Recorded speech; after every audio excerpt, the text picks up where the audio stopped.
આપણા મોટા ભાગના દેવસ્થાનો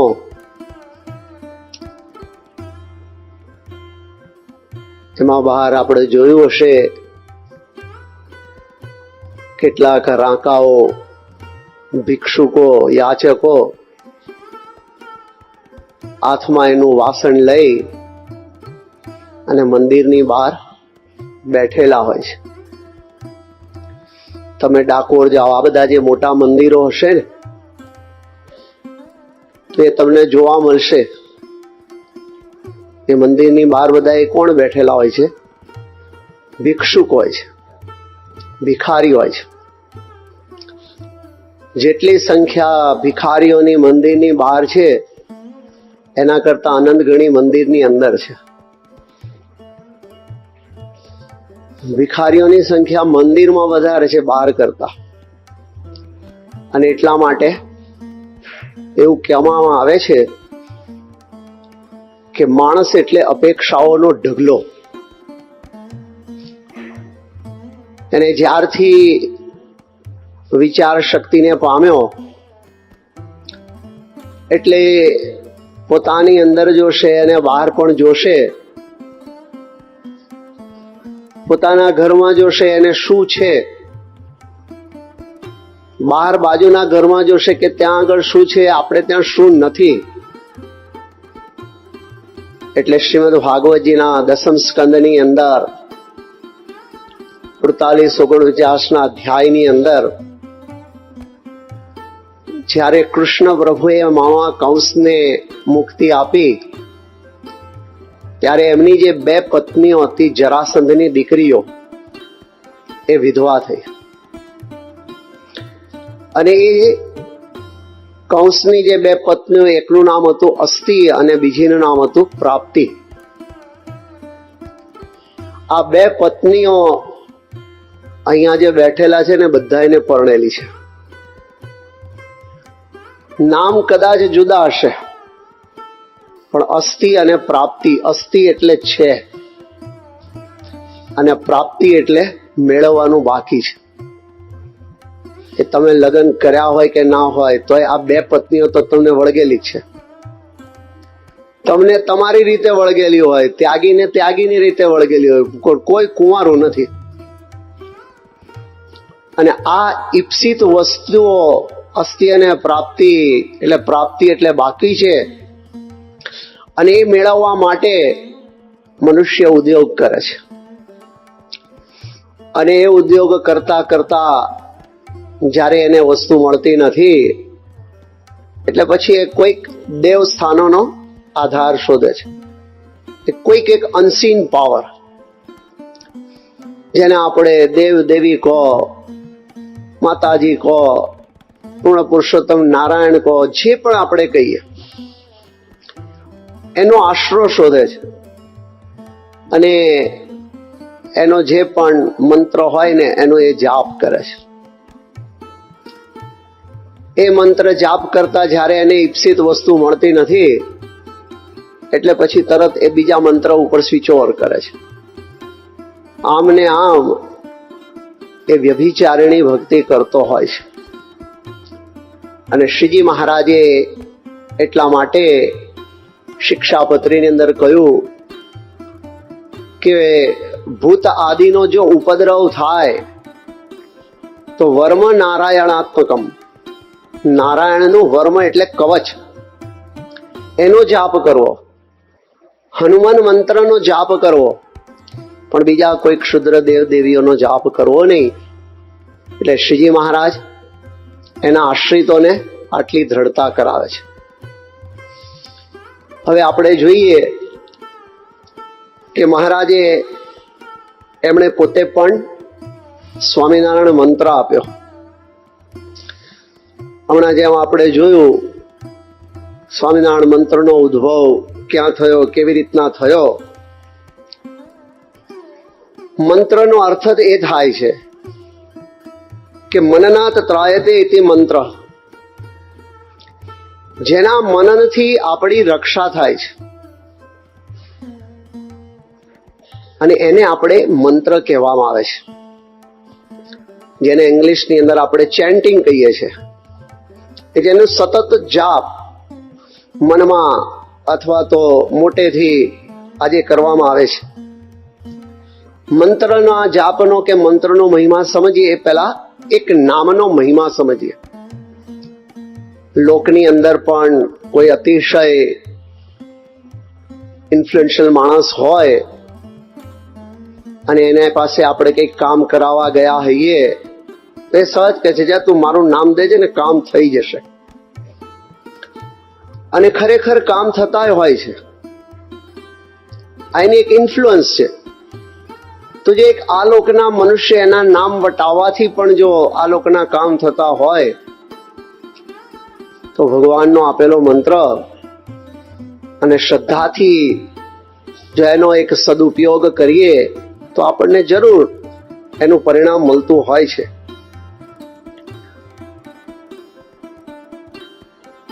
સ્કંદ પુરાણની અંદર વ્યાસજીએ એટલો બધો મહિમા કયો છે આ મંત્ર જાપનો કે નામનોસ્તિ યાવતી શક્તિ પાપ નિર્દહને હરે તાવત કર્તુમ ન શક્નોતિ પાતકમ પાતકી જનઃ. એટલે કે નામનોસ્તિ યાવતી શક્તિ, નામની અંદર એની જેટલી શક્તિ રહેલી છે કે મનુષ્યને નિષ્પાપ કરી નાખે છે. કે મનુષ્ય આખી જિંદગીમાં પણ જેટલા પાપ ધારો કે એ ન કરી શકે એનાથી અનંત ઘણો આ પાપને દૂર કરવાનો પ્રભાવ આ મંત્રની અંદર રહેલો છે. રામચરિત માનસની અંદર ઉત્તરકાંડની અંદર પણ કહે છે કે કૃતે યુગ ત્રેતામ દ્વાપર પૂજા મખ અરુ જોગ જો ગતિ હોય સો કલી હરિ નામ તે પાવહી ભોગ. કલિયુગની અંદર કૃતે યુગ ત્રેતામ દ્વાપર પૂજા મખ અરુ જોગ. સતયુગની અંદર, ત્રેતાયુગની અંદર, દ્વાપર યુગની અંદર પૂજા મખ, પૂજા કરો. મખ એટલે યજ્ઞ યાગાદિક કરો, યોગ સાધો, એનાથી થાય છે. પણ જો ગતિ હોય સો કલી, કલિયુગની અંદર હરિનામ તે પાવહી ભોગ. હરિનામ એટલે મંત્ર જાપથી જ આટલું કાર્ય થઈ જતું હોય છે. સ્વામિનારાયણ મંત્ર શીતળદાસના મિશે શ્રીજી મહારાજે માક્ષરવદ એકાદશી 31/12/1801 એના દિવસે આપેલો હતો. આ મંત્રની સર્વોપરિતા શ્રીજી મહારાજે એ જ દિવસે એની અનુભૂતિ કરાવેલી હતી. શીતળદાસ નામના એ મુમુક્ષુ ઝરણાપરણા મધ્યપ્રદેશના ભગવાનની શોધવા નીકળેલા અને રામાન સ્વામી તો એમનું નિધન થઈ ગયેલું એટલે એને કિનારે આવેલું વાણ ડૂબ્યું એવું લાગ્યું. પણ શ્રીજી મહારાજે એને મુમુક્ષુ જાણી સમાધિમાં દર્શન કરાવ્યા અને એમાં પછી રામાનંદ સ્વામી અનંત અક્ષર મુક્તો અને પોતાના પણ દિવ્ય દર્શન કરાવ્યા.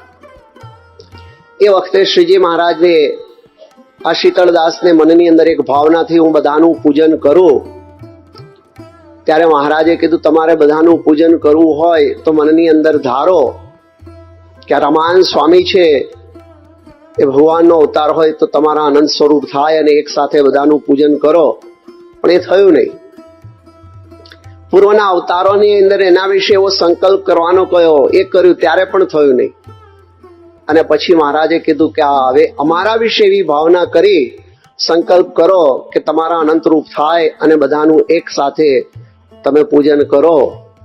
અને છેવટે એ રીતના મહારાજની આ વચનમાં શ્રદ્ધા રાખી શીતળદાસ જ્યારે જાપ કર્યો, અનંત સ્વરૂપ જેટલા મુક્તો હતા એટલા સ્વરૂપ થયા અને પૂજન કર્યું. આ દિવસથી, આ પ્રથમ દિવસે શ્રીજી મહારાજે 3 વસ્તુ આપી. સૌ પ્રથમ દીક્ષા શ્રીજી મહારાજે આ શીતળદાસ એટલે વ્યાપકાન સ્વાઈને આપી. સૌ પ્રથમ પોતાના પુરુષોત્તમપણાની વાત શ્રીજી મહારાજે આ વ્યાપકાનંદના મિશે આપી. અને સૌ પ્રથમ મુમુક્ષુના શ્રેયના અર્થે અને પ્રેરણા અર્થે જે દિવ્ય મંત્ર જે આપ્યો એ પણ શીતળદાસના મિશે આપેલો હતો. અચ્યુતદાસજી કરીને ભુજની અંદર મહારાજના એક સંત થઈ ગયા. એ મૂળ કચ્છના જ હતા, ધુફી ગામના હતા. પૂર્વાશ્રમની અંદર એ ભાનુશાળી હતા. એમને મહારાજના આશીર્વાદથી નાનપણની અંદર જ, કારણ કે એમણે શ્રીજી મહારાજને, જે મહારાજના સંતો એ વખતે ભુજમાં વિચરણમાં નીકળેલા અને ફરતા ફરતા ધુફાઈ ગયા, એમને તરસ લાગી આ ઉનાળામાં. અને એ વખતે અચ્યુતદાસજી નાના પોતાના ખેતરમાં હતા.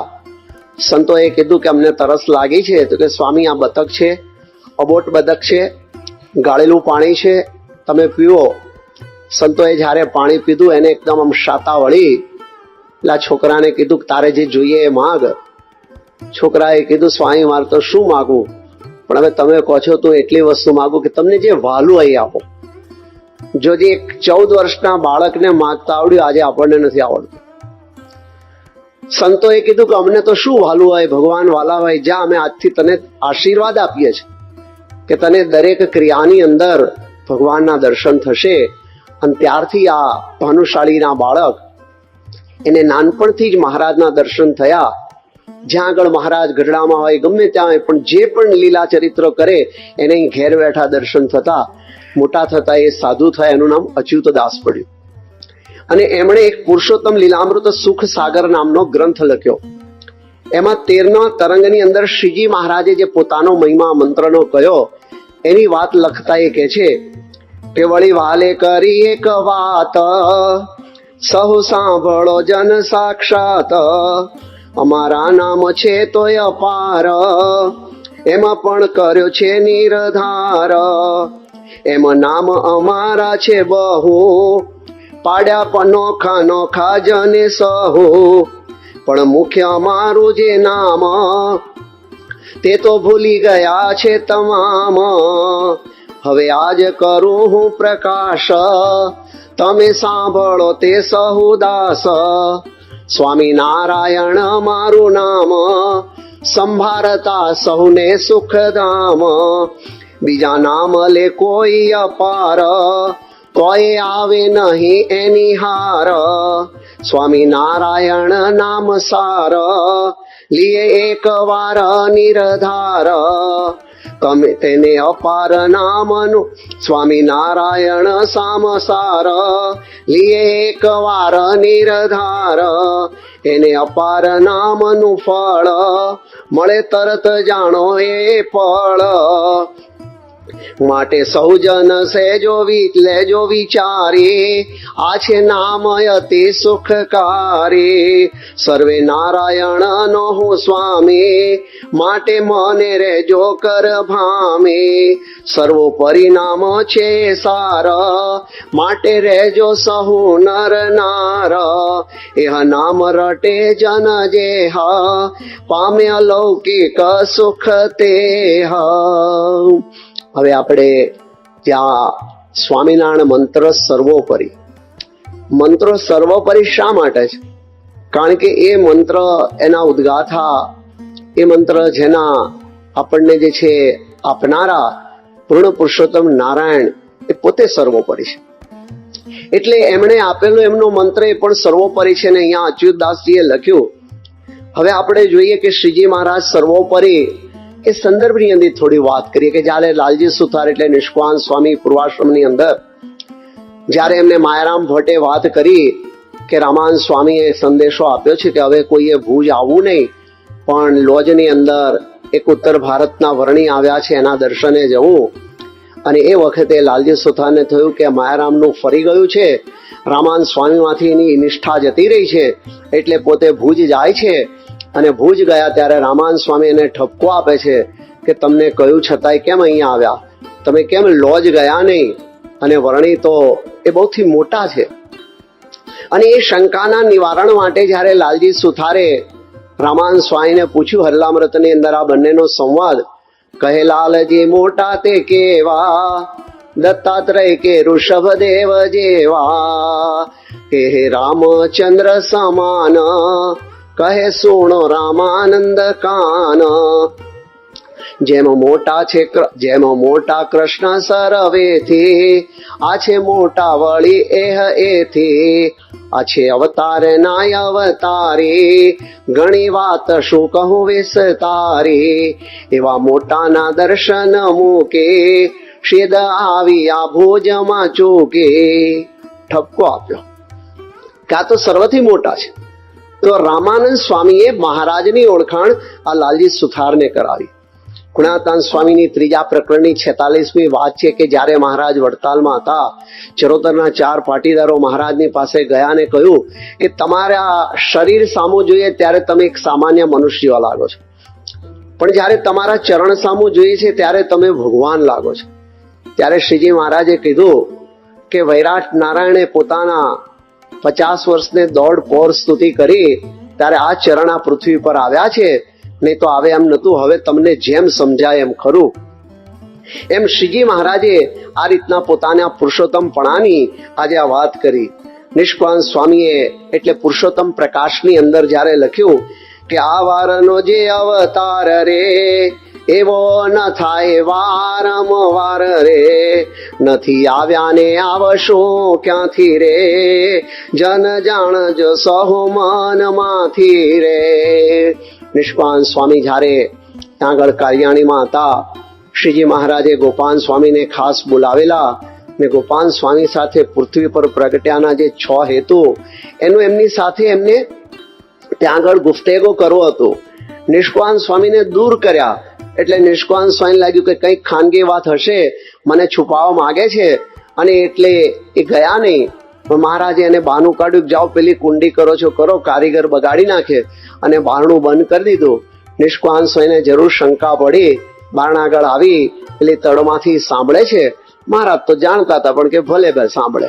પણ જ્યારે એમણે પુરુષોત્તમપણાની મહારાજે ગોપાલ સ્વામીને વાત કરી અને એ વખતે નિષ્કાંત સ્વામીએ મહારાજને કીધું, મહારાજ આજે તાળો મળ્યો.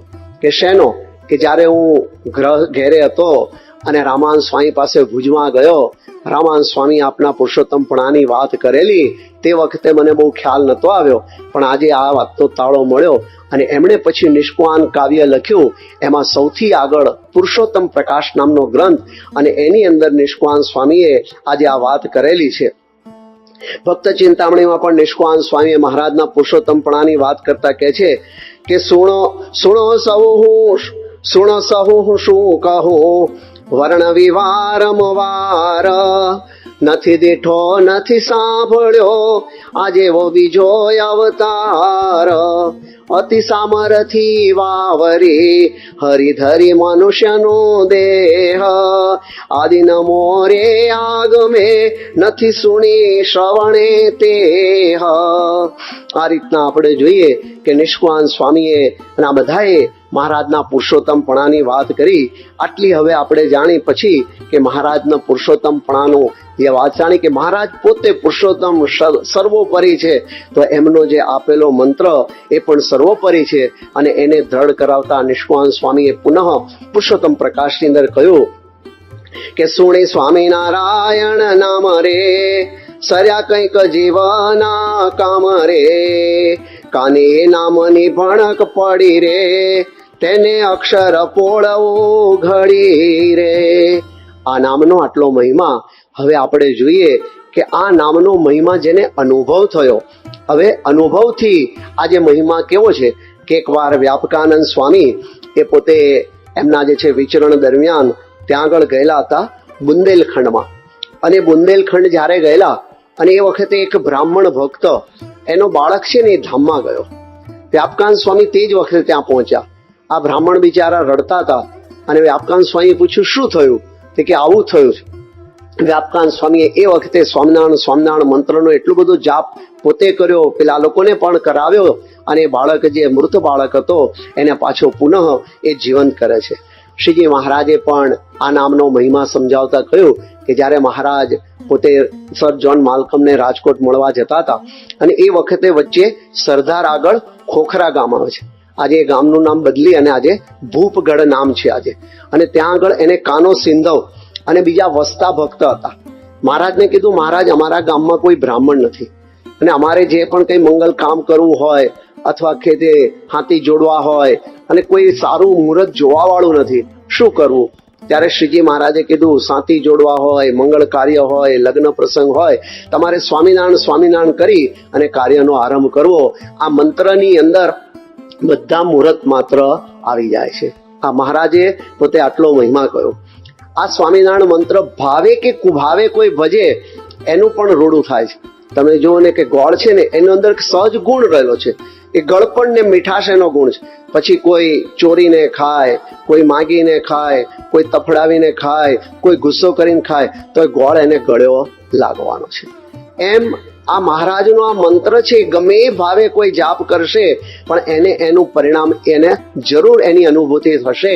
કે જ્યારે એકવાર શ્રીજી મહારાજ ભાલવા હતા ને મહારાજની સાથે સુરાખાચર હતા, અને એ વખતે એવું બન્યું કે ત્યાં આગળ એક ડોશીમાં હતા, અને ડોશીમાં તે વખતે માથે પેલો સોંડલો લઈ જતા હતા. મહારાજે સુરાખાચરને કીધું પેલી ડોશીને અમારો મહિમા સમજાવો મંત્રનો.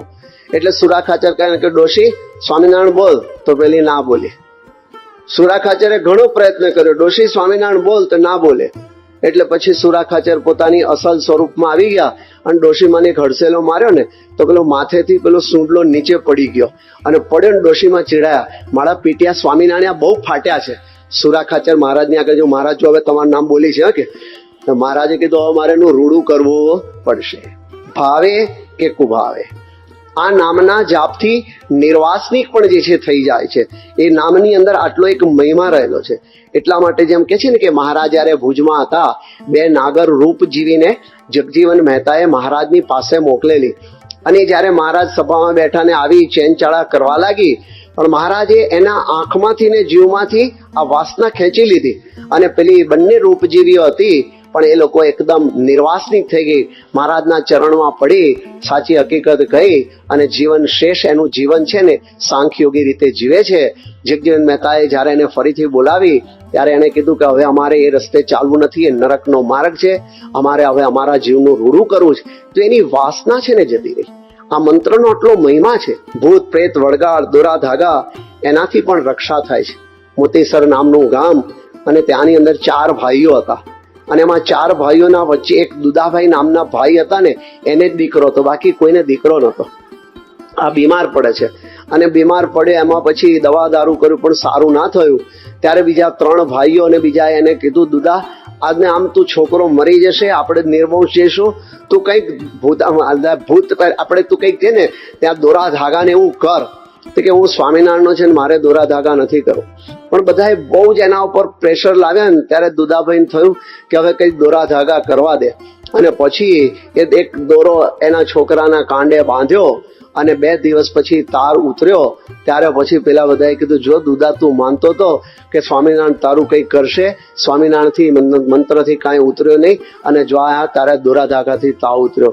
ત્યારે દુદાએ કીધું, હવે તને સાચી વસ્તુ કહું ભાઈઓ, કે જો તમે બહુ મંડાણે ને તો આ દોરો તમે જુઓ, દોરો કાઢ છોડીને બતાવે, આ મારી જે ધાબળો છે ને એ મારો ધાબળો, આ એની છેરા રેસામાંથી આ મેં કાઢ્યો દોરો, જો મેં જ એની 7 ગાંઠ મેં તૈયાર કરેલી, અને સ્વામિનારાયણ કરીને મેં બાંધેલો. હવે બોલો, વિચાર કરો, આ દોરા ધાગાથી મટ્યું છે કે મંત્રથી મટ્યું છે? ગુણાકાંત સ્વામી કીધું કે દોરા ધાગાથી જો આ મળતું હોય તો પેલો દર્દી છે ને એ ખાટલામાં સૂતો છે, ખાટલાની પાટીમાં નકરા દોરા જ છે, તો એ મરી જાય છે કે નહીં?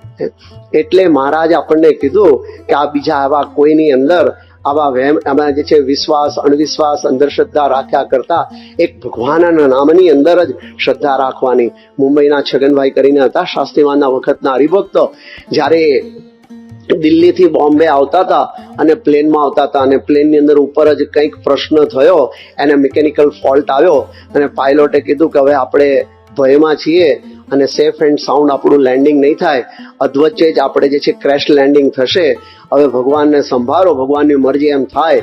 એટલે બધા પેસેન્જર ગભરાઈ ગયા. છગનભાઈ પણ પોતે પછી તો ગાંડાની જેમ સ્વામિનારાયણ સ્વામિનારાયણ મોટેથી બોલવા લાગ્યા. આમ સભામાં બોલતા નતા, કે જ્યારે રેગ્યુલર સભામાં ધૂન બોલે ને ત્યારે નતા બોલતા, જેમ તમે જે નથી બોલી ને શરૂઆતમાં એમ એ નતા બોલતા. શું સમજ્યા? તો એવી રીતના આ જે છે ધૂન પેલા ગાંડાની જેમ બોલે, સ્વામિનારાયણ સ્વામિનારાયણ. અને ભગવાનની દયાથી મહારાજની ઈચ્છાએથી આ બધું અંદર કંઈક જે બધું ફોલ્ટ હતો એ દૂર થયો, અને પાયલોટે કીધું હવે આપણે ભયથી મુક્ત થયા છીએ, અને હવે આપણે સેફ એન્ડ સાઉન્ડ લેન્ડિંગ થશે. અને બોમ્બે ઉતર્યા, પણ એને થયું કે આ યોગી બાપાની દયાથી મહારાજના નામથી બચ્યો છું. એટલે પછી ગોંડલ ગયા. ગોંડલ બાપા સભા મંડપમાં બેઠેલા, અને દૂરથી જ્યારે છગનભાઈને આવતા જોયા ને, યોગી બાપા હસતા હસતા બોલ્યા, છગનભાઈ કેવું ભજન થયું. આવું ભજન જો કાયમ થાય ને તો કામ નીકળી જાય, પણ આપણે કાયમ થતું નથી. આપણે સંકટ આવે ને ત્યારે જ દોરી ખેંચીએ છીએ, એ વગર દોરી ખેંચતા નથી. આટલું બધું જે છે એટલા માટે આ મંત્રનો આટલો બધો મહિમા આપણા જીવનની અંદર આપણે રાખીએ. અને કહે છે ને કે એટલે એ રીતના આટલા મંત્રનો આટલો મહિમા તમે જોઈએ કે આગળ નિર્વાસનિક થયા કાશી નરે અનુપસિંહજી હતા. એમના રાણી છે ને એ ઈડરના કુંવરી હતા અને સત્સંગી હતા. કરિયાવરમાં પોતાની સાથે મહારાજની મૂર્તિ લઈને ગયા હતા. હવે વસ્તુસ્થિતિ એવી બની કે એમને દીકરી જન્મીને એ પણ સત્સંગી જ હતી, એના માના સંસ્કાર હતા અને દીકરી મોટી થઈ, રૂપવાન હતી. અને આ રાજા હતા એના જે પિતાજી અનુપસિંહને શિકાર કરવા ગયેલા. આખેડ પર એકવાર ગયા અને વાઘને જોયો ને બંદૂક મારી પણ એ છટકી ગયો અને વાઘ છે ને એટલે એકદમ એના ઉપર તરાપ મારી. તે વખતે એમના જે બોડીગાર્ડ હતા ને એ પેલા વાઘને માર્યો અને રાજાની રક્ષા થઈ. અને પછી રાજા તો પછી પાછા આવ્યા, પણ બીજે દિવસે સભામાં બેઠા હતા અને અંગરક્ષકની આજે સમય સૂચકતા જોઈને બિરદાવતા કહ્યું કે તારે જે માગવું હોય માગ. અને એમ એ બોલવા જાય છે ને અને પેલો માગે, કારણ કે એને એની દ્રષ્ટિ ક્યાં હતી, પેલી કોરી ઉપર હતી. મારે બીજું કઈ નથી તો પણ તમારી કોરી મને આપો. અને એ બોલવા જાય એ પહેલા જ કોરીએ કીધું સબૂર. એના પિતાશ્રી કે હા આપી. એ પહેલા કોરીએ કીધું સબૂર કે તું 6 મહિના સુધી સ્વામિનારાયણ મંત્રનો જાપ એક જ ઓરડામાં બેસીને કરવાનું, બહાર નીકળવાનું નહીં, કોઈને મળવાનું નહીં. 6 મહિના સુધી જાપ કર અને પછી આજે મારા પિતાશ્રી કહેશે એ પ્રમાણે કરીશ. 6 મહિના સુધી જાપ કર્યા અને પછી જ્યારે રાજાએ કહ્યું કે હવે તારી શરત પ્રમાણે કન્યાની સાથે તારા લગ્ન કરાવું, ત્યારે પેલા જે હતા એના અંગરક્ષક એણે કીધું કે હવે મારે લગ્ન વગ્ન કાંઈ કરવા નથી. આ મંત્ર જાપનો પ્રભાવ એટલો થયો કે મારે હવે સંસારમાં પડવું નથી. અને પછી એ સાધુ થઈ જાય છે. તો જોઈએ કે મહારાજના નામનો આટલો બધો મહિમા શ્રીજી મહારાજે પોતે જ પ્રથમ પ્રકરણના 56માં કહ્યું ને કે ગમે એવો પાપી હોય અને અંત સમય જો એને સ્વામિનારાયણ એવા નામનું ઉચ્ચારણ થાય તો એ સર્વે પાપ થકી છૂટીને બ્રહ્મ મહોલને વિશે નિવાસ કરે. એવો ભગવાનનો પ્રતાપ મોટો છે, માટે ભગવાનનું બળ જે છે એ રાખવું. આ રીતના આપણે જોઈએ કે ભગવાનના નામનો આટલો પ્રભાવ છે. લોયાના 6ઠ્ઠા વચનામૃતની અંદર પણ શ્રીજી મહારાજ કહે છે કે જ્યારે એવા ગુંડા ઘાટ થવા માંડે ત્યારે ધ્યાનને પડ્યું મૂકીને જીભે કરીને ઉચ્ચ સ્વરે નિર્લજ્જ થઈને તાળી વજાડીને સ્વામિનારાયણ સ્વામિનારાયણ ભજન કરવું, જેને કરીને આ બધા ભાવો એ પણ દૂર થાય છે. ગુણાતાન સ્વામીએ પણ વાતમાં કહ્યું ને કે મૂંઝવણ આવે તો કેમ કરવું, સ્વામિનારાયણ સ્વામિનારાયણ કરવું. આ રીતના આટલો સ્વામિનારાયણ મંત્રનો આ મહિમા છે. એમ ઈષ્ટદેવ શ્રીજી મહારાજ સર્વોપરી, એનો આપેલો મંત્ર એ સર્વોપરી છે. તો આ મંત્રના પ્રત્યે આપણે પતિવ્રતા ભક્તિ હવે રાખવાની છે. એનું કારણ શું છે અને એ જીવમાં ક્યારે દ્રઢ થાય? આપણે શરૂઆતમાં કહ્યું કે આપણે બધા અપેક્ષાઓનો એક ઢગલો છે અને એ અપેક્ષાઓ પૂરી કરવા માટે કંઈક ને કંઈક આપણે કરીએ જ છીએ. પોતે પૂરી થાય તો શ્રદ્ધા બેસે જ, પણ જો અપેક્ષા પૂરી ના થાય તો આપણી શ્રદ્ધા ડગી જાય. મહારાજે ગરડા પ્રથમના 70માં સ્પષ્ટતા કરી છે કે સત્સંગ કરવો એ કેવળ જીવના કલ્યાણને માટે કરવો, પણ આ લોકના કોઈ પણ પદાર્થને એની અપેક્ષા કરીને સત્સંગ કરવો નહીં. એ આપણે જીવની અંદર પહેલા દ્રઢ કરીએ. બીજી વાત હવે કે પતિવ્રતાની સ્ત્રી જેમ એને કોઈ પણ અપેક્ષા એના પતિની પાસેથી લૌકિક પદાર્થની કે એની રહે એમ બીજા કોઈની પાસે ના રહે, એમ આપણે પણ જ્યારે મહારાજના આશ્રિત છે તો આપણી પણ એ મંત્ર અને ઈષ્ટદેવ પ્રત્યે આવી પતિવ્રતાની ભક્તિ આપણી હોવી જોઈએ. સ્વામિનારાયણ ભગવાન અને એના નામરૂપ મંત્ર પ્રત્યે સ્વરૂપ નિષ્ઠાની જો દ્રઢતા હોય તો સંકલ્પો આપણા પૂરા થાય કે ન થાય તો પણ વાંધો ના આવે. એટલે આ આપણને ક્યારે યોગી બાપાએ એમની યોગી વાણીમાં કથા પ્રસંગમાં કહ્યું છે કે દેહના ભાવને લઈને આપણને જે છે ઉપાસનામાં ભંગ થાય છે. દેહનો ભાવ છે એટલે અપેક્ષાઓ છે, એટલે દેહના ભાવથી ઉપર ઉઠવું એટલે નિરપેક્ષ ભાવે જ્યારે આપણે એ જ્ઞાનાંશે ધીરે ધીરે બાજુ કેળવીએ તો ખરેખર આપણી પણ પાછી વૃત્તિ થાય. કદાચ સંકલ્પ પૂરા થાય કે ન થાય તો પણ મનની અંદર ક્યારેય પણ આપણને લાગે એ નહીં. અને એના માટે આપણને એટલા માટે કહ્યું ને કે જેવી ભાવના હોય ને એવી આપણને પ્રાપ્તિ થાય છે. કે યાદૃશી ભાવના યસ્ય સિદ્ધિર ભવતી તાદૃશી. અને શ્રદ્ધાનો અભાવ હોય તો પણ સંકલ્પ પૂરો ના થાય. કહ્યું ને કે અદૃઢમ ચ હતમ જ્ઞાનમ પ્રમાદેન હતમ શ્રુતમ સંદિગ્ધો હિ હતો મંત્રો, વ્યગ્ર ચિત્તો હતો જપ. શ્રીમદ ભાગવતજીના મહાત્માના અધ્યાયની અંદર આ વાત કરેલી છે. અને એટલા માટે આપણે જોઈએ ને કે પહેલાં પહેલું જીવમાં દ્રઢ કરીએ કે આપણે અહીંયા શું કામ આવ્યા છે. આપણે આપણા જીવના રૂડા માટે આવવાના. એને બીજું કંઈ નહીં. યોગી બાપા જ્યારે આફ્રિકાની અંદર હતા અને એ વખતે એક હરિભક્તએ કહ્યું કે બાપા મને તમારામાં મનુષ્ય ભાવ આવે છે. તો યોગી બાપા એકદમ ભાવમાં આવીને બોલ્યા કે તમને અમારામાં શું જોયું? અમને પડચાદ આપતા નથી આવડતું, અમને પૈસા આપતા નથી આવડતું, અમને દીકરા આપતા આવડતું નથી. પંચ વર્તમાનની અંદર જો અમારામાં ફેર હોય તો તમારો જોડો ને અમારું માથું. જો આ પુરુષની આ આટલી એક દ્રઢતા આપણને કરવાની છે કે જો આવા પુરુષ મળ્યા છે અને એની પાસેથી આપણે લૌકિક અપેક્ષાઓ રાખવા નથી. અને કદાચ રહે પણ ભગવાન પૂરી ન કરે તો પણ કંઈક એમાં આપણું શ્રેય હશે. આટલી જો દ્રઢતા રાખી હોય ને તો ક્યારે પણ આપણને સત્સંગ અંદર વિઘ્ન આવે નહીં તો આપણને વિઘ્ન આવે. એક સંકલ્પ પૂરો થયો. કારણ કે જીવ છે ને એ જેમ ગુણાતીતાનંદ સ્વામીએ કહ્યું ને કે મનોરથાનામ ન સમાપ્તિ અસ્તિ. મનોરથ છે ને એની ક્યારેય સમાપ્તિ થતી. જેમ દરિયાના અંદર મોજા ક્યારેય સમાપ્ત થતા નથી એમ આપણી પણ સમાપ્તિ થતી નથી. એક પૂરો થયો તો બીજો. તમે જુઓ ને કે જ્યારે લગ્ન કર્યું, દીકરાના લગ્ન કરાયું અને 2-4 વર્ષ કોરા ગયા એટલે બાપા દીકરાને કે પારણું નથી, દીકરો નથી, એટલે દીકરો. એટલે પછી ભગવાન એને સંકલ્પ પૂરો કરે, દીકરો આવ્યો કે હારું. હવે દીકરો બાપા સારું નથી રહેતું, એને આશીર્વાદ આપો, એ થયો. હવે એને સ્કૂલમાં એડમિશન નથી મળતું, ત્યારે એ થયું. પછી હવે મોટો 12મી પરીક્ષા આપી, બાપા એને મેડિકલમાં કે એન્જિનિયરિંગમાં એડમિશન મળે, એ થયું. મોટો થયો તો બાપા કોક છે ને સિટીઝન વાળી છોકરી મળી જાય તો અમેરિકન છેડો પકડીને જતો રહે, એ કરો, એ રહ્યું. એ પરણ્યો બાપા હવે એને ત્યાં દીકરો નથી. એટલે આ તો ચાલ્યા જ કરવાનું છે. There is no end. Circle has no end and no specific beginning. તમે ગમે તે સર્કલથી ચાલુ કરો એન્ડ થાય. એમ આપણા જીવનની અંદર મનોરથાનામ ક્યારે પણ જે છે એ એની કોઈ પણ પ્રકારે આપણે કહીએ ને સમાપ્તિ હસતી નથી. આજે 1 વર્ષનો પૂરો થયો, બીજે વર્ષે પાછા બીજા ને બીજા ચાલુ થાય છે. અને એટલા માટે આપણે કહીએ ને કે એક જ ઈચ્છા રાખવાની કે તમારી ઈચ્છા, તમારા જે રુચિ હોય એ પ્રમાણે કરો.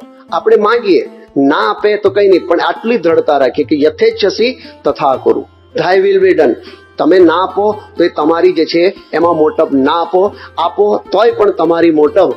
અમે આટલું માગીએ છીએ. આપણે કદાચ એ ભૂમિકા ના પહોંચીએ કારણ કે મહારાજે અંતેના 28ના વચનામૃતમાં એક ખરેખરા ભક્તની ભૂમિકા બતાવી છે. અને કઈ કે શૂળી ઉપર ચડાવ્યો હોય, ભગવાન બાજુમાં ઊભા હોય તો પણ મનમાં એમ સંકલ્પ ના થાય કે આ ભગવાન મને આ શૂળીના દુઃખથી મુક્ત કરાવે. તો આ પણ એક આદર્શ નિષ્ઠાવાન ભક્તની ભૂમિકા છે. મારે, તમારે, આપણે બધાએ એ ભૂમિકાએ પહોંચવાનું છે. પણ શરૂઆત આપણે બોટમ લેવલથી કરીએ કે આપણે ભલે અપેક્ષાઓ રાખીએ પણ અપેક્ષા પૂરી ના થાય તો મહારાજ તમારી ઈચ્છા, જેમ સારું હોય એમ કરજો, અમારું જેમ શ્રેય થાય એમ કરજો. આપણે ઘણી વાર એવું બને કે આપણા અમેરિકામાં શિકાગોમાં આપણે અહીંયા ધર્મજના એક યુવક છે પ્રકાશભાઈ કરીને, એને સત્સંગ નહોતો અને 6-1 વર્ષ થયેલા, કઈ દીકરા દીકરી હતું નહીં. એના મિત્રએ સ્વામીની પાસે લઈ આવ્યા અને સ્વામી આશીર્વાદ આપ્યો, પ્રસાદીનું જળ ને બધું પીજો, મહારાજની દયાથી મુક્તનો જન્મ થશે. અને પછી એને ત્યાં આગળ 2004માં સ્વામી કર્યા ને ત્યારે એને બાપાને વાત કરી કે બાપા તમે મને કહેલું કે મુક્તનો જન્મ થશે, તો મુક્તનો તો જન્મ થયો નહીં. કે સ્વામી કે શું થયું? તો કે દીકરી જન્મી અને પાછી 2 ટ્વિન્સ જન્મી. કેવી જોડા દીકરી જન્મી. તમે બહાર પેલી સ્કીમ નથી હતી ને કે બાય 1 and get 1 ફ્રી, તમારે આવે છે ને સ્કીમમાં, એમ એવી રીતના સ્કીમની અંદર એક મફતમાં વધારે આવી ગયું. એટલે તે વખત સ્વામી કે મેં તને કહ્યું એ પ્રમાણે પેલું પ્રસાદીનું પાણી પીતા હતા? કે હા બાપા, તમે કહ્યું એ પ્રમાણે હું મારા પત્ની પીતા હતા ને દિવસમાં 2 વાર પીતા. સ્વામી કે એટલે જ 2 દીકરી આવી. 1 વાર પીધું હોત ને તો એક જ આવે કરે. જો હાથ ઊંચા કરી દીધા. આવું થાય તો પછી સ્વામીએ કીધું જો પ્રકાશ, આ તો તને દીકરી કે દીકરો ભગવાનનું પ્રસાદીને સમજ. અને તને તો ખબર છે ને કે અત્યારે જેટલી દીકરીને મા બાપની લાગણી છે એટલી દીકરાને હોય. હા, તમારો અનુભવ છે એટલે આપણે બોલવાનું નહીં. તમે તમારા મા બાપને કરાયો, તમારા દીકરા તમને કરાવશે, એટલે આ તો બધું ચાલવાનું જ છે. એટલે સ્વામી એટલે પેલા એ કીધું બાપા મને તો કાંઈ નથી. એને સ્વામી સાથે બહુ બોલવામાં એકદમ છે ને કોઈ ક્ષોભ નહીં. એ હું તો સહજ કહું છું, દીકરો દીકરી એ તો ભગવાનની ઈચ્છાથી જેવાય. પણ જ્યારે ઘણીવાર આપણને આવું થાય કે દીકરાની અપેક્ષા રાખી હોય અને દીકરી આવે એટલે લમણે હાથ દઈને બેસે, જાણે આપણે ટેસ્ટ મેચ હારી ગયા એમ જાણે લાગે. દીકરો આવ્યો અને જાણે આપણે જીતી ગયા. એમાં ઇનિંગમાં બીજી ઇનિંગમાં બીજો દીકરો આ જોડે વર્લ્ડ કપ જીતી ગયા. આપણને એટલું બધું થતું હોય છે. પણ અહીંયા આગળ આપણે જોઈએ કે આવી પ્રકારે નિરપેક્ષ ભાવે, નિષ્કામ ભાવે એક નિષ્ઠા જો આપણે રાખી હોય તો જીવનમાં ક્યારેય પણ આપણને સેટબેક આવે નહીં. અને મુખ્ય વસ્તુ તો એ છે કે શ્રીમદ ભાગવતની અંદર ત્યાં બીજા સ્કંદની અંદર વાત કરેલી છે કે જન્મ લાભ પરહ પુંસામ અંતે નારાયણ સ્મૃતિ. મનુષ્ય શરીરનો મોટામાં મોટો લાભ શું છે? આ લોકના લાભ મળે છે નહીં, પણ અંતકાળે ભગવાનની આપણને સ્મૃતિ થાય. આ મોટામાં મોટી જે છે ને એ મનુષ્ય જન્મનો લાભ એ આ છે. અને એટલે એ આપણે આપણા જીવનની અંદર આટલું દ્રઢ કરવાનું છે. એની અંદર આગળ કહે છે ને કે અકામઃ સર્વ કામો વા મોક્ષ કામ ઉદારધિ તીવ્રેણ ભક્તિ યોગેન યજેત પુરુષમ પરમ. કોઈ અકામ અથવા તો પછી સર્વકામ મોક્ષ કામ, આ લોકની કામના અથવા તો મોક્ષની કામના હોય, પણ તીવ્ર ભક્તિ યોગથી એમણે ભજન અને આ કરવું, જેણે કરીને એનું જે મુક્તિની સાધના એનાથી એને ફળે છે. અને એટલા માટે આપણે પણ અહીંયા આગળ જે આ વાત કરી એમ જીવનની અંદર આપણે એક મહારાજનો દ્રઢ આશરો, મહારાજ આપણા પૂર્ણ પુરુષોત્તમ નારાયણ સર્વોપરી મહારાજ, એનો આપેલો મંત્ર સર્વોપરી, અને એની વિશે આપણે એક દ્રઢતાથી રહીએ એ પણ આપણો સર્વોપરી આપણો આશરો કહેવાય. તો આ દિવસે રોજ આપણે દ્રઢતા કરવાની કે આપણા જીવનમાં બન્યું કે ના બન્યું. મુંબઈની અંદર એક ભાણજીભાઈ કરીને આપણા એક કચ્છના હરિભક્ત હતા. એને જૈન હતા મૂળ તો, એને કંઈ દીકરા દીકરી હતું નહીં, પણ એમના સંબંધી શામજીભાઈ કરી અને યોગી બાપાના શિષ્ય હતા, એને લઈ આવેલા અને બાપાએ આશીર્વાદ આપેલો કે જાઓ દીકરો થશે. એટલે સ્વામી એને માનતા આપી કે આપણે અહીંયા મુંબઈમાં 60 સંતો રહે છે ને, એ મહિનામાં 3 ઉપવાસ કરે છે, 2 એકાદશી ને 1 નોમ. એટલે એની પારણાની સેવા તમારે. પારણાની સેવા એટલે સવારના લીંબુનું પાણી એટલે શરબત અને મગ અને દહીં, આટલી સેવા કરવાની. તો બિચારાએ વરસ દર્દી એ પણ સેવા કરી, તોય કંઈ એને ઘરે નિશાન ના દેખાયું. એ વખતે અહીંયા બોચાસણમાં આવેલા અને બાપાને વાત કરી. બાપા કે મહારાજની દયાથી થશે. પછી આપણે જે નીલકંઠ વર્ણીની ત્યાં દેરી છે ને બહાર, આપણે મહારાજ જ્યાં આવેલા ત્યાં અત્યારે દેરી છે, ત્યાં આગળ એમના નામના હનુમાનજી પધરાયેલા. આ તો બધા નવું કર્યું એટલે લઈ ગયા. અત્યારે તો હનુમાનજી ત્યાં પ્રસાદીના પેલી રૂમમાં મૂકેલા છે. પણ યોગી બાપાએ કીધું આ હનુમાનજી તમારા આપે છે, તમારે 12 મહિના એનો દીવો, આરતી, તેલ આ બધું જે છે તમારા તરફથી સેવા. હનુમાનજી છે ને દીકરો આપશે, હવે આપવો હોય તો મહારાજ ના આપે, હનુમાનજી કેમ આપે? પણ યોગી બાપા એવું કહ્યું એટલે એ પણ સેવા કરી. 2-3 વર્ષ થઈ ગયા, કાંઈ પણ થયું નહીં. છેલ્લે યોગી બાપા 70માં પરદેશથી આવ્યા, સારંગપુરની અંદર હતા. અને પછી તો બાપાની પાસે બધા એમની તરફથી 4-5 વકીલ, હર્ષદભાઈ, શામજીભાઈ, વજુભાઈ શેઠ, આ બધાએ કહ્યું, આ બધાએ કે સ્વામી બાપા આ ભાણજીભાઈનું કંઈક કરો ને. યોગી બાપા કે ભાણજીભાઈ શું કરે કે એને મુક્ત, કે એને આશીર્વાદ તો આપ્યા. એકવાર તો આ પ્રસંગ ચાલતો મુંબઈમાં પ્રસંગ બની ગયો.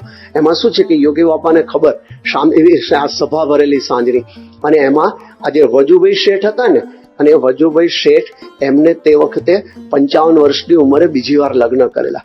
અને એ દિવસે સભામાં આવ્યા નતા એકવાર.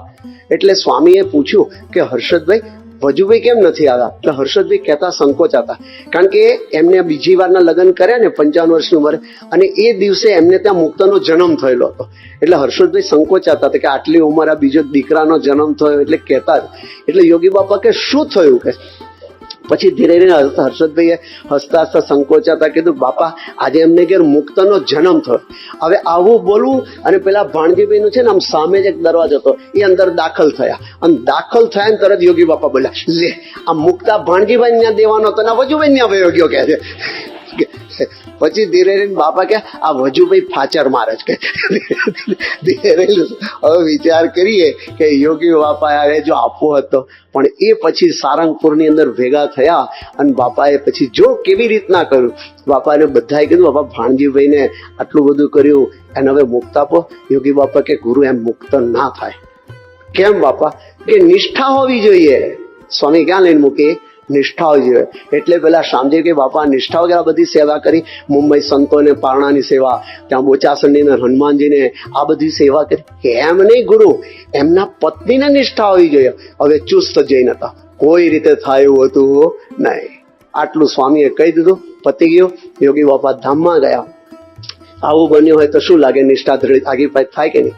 પણ થોડા વખત પછી અમે જયારે સારંગપુરમાં હતા તો લગભગ 75માં, અને એ વખતે સંત સ્વામી પાસે હું સાંજના બેઠેલો. ભાણજીભાઈ આવ્યા, એમની સાથે એક લગભગ 10-12 વર્ષનો છોકરો હતો. સંત સ્વામીના બધી ખબર હતી. સંત સ્વામીએ તે વખતે પૂછ્યું, ભાણજીભાઈ આ યોગી બાપાના આશીર્વાદ દો. ત્યારે ભાણજીભાઈ કીધું, બાપાએ તો આશીર્વાદ આપ્યો, સેવા બધી ઘણી લીધી, પણ દીકરો જ નથી થયો. પણ આ દીકરો તો મારા શાળાનો મેં દત્તક લીધો છે. પણ લાખો રૂપિયા ખર્ચતા જે નિષ્ઠા ના થાય ને, એ મને યોગી બાપાએ મહારાજની નિષ્ઠા કરાવી. જો આ દ્રઢતા આપણે કરવાની. સંકલ્પ પૂરા થાય કે ના થાય, આપણા સંકલ્પ પૂરા થાય તો જ મહારાજ સર્વોપરી, મંત્રો સર્વોપરી, અને ના થાય તો સર્વોપરી નહીં, એવું નથી. એ તો છે જ છે, એ તો છે જ. પણ આપણી સમજણને હિસાબે આગું પછું થતું હોય છે. તો નિત્ય પ્રત્યે ઉઠીને મહારાજને આપણે પૂજામાં પ્રાર્થના કરીએ કે આપ તો સર્વોપરી, મંત્ર સર્વ